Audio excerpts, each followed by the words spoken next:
The most 5 luxurious hotels in the world, Part 3. Al Maha, a luxury collection desert resort and spa.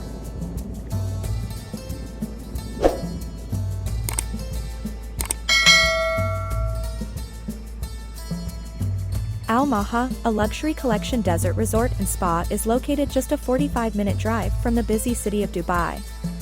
The luxurious Bedouin-style tents combine the heritage of Arabia with luxury, and all come with private temperature-controlled swimming pools, private sun decks, a large bedroom with seating arrangements, a spacious bathroom with a soaking tub, a separate rain shower, luxurious amenities as well as an espresso-registered coffee machine and a carafe of sherry. Al Daiwan Restaurant offers a wide array of food offerings from a partial buffet and a la carte breakfast to a 3-course lunch, and a 5-course dinner as part of the room package. The restaurant has both inside seating arrangements and a large deck looking over the widespread Golden Desert. In-room dining is also available. For an even more relaxed experience, guests can head to the Timeless Spa. I appreciate your time and interest in this video.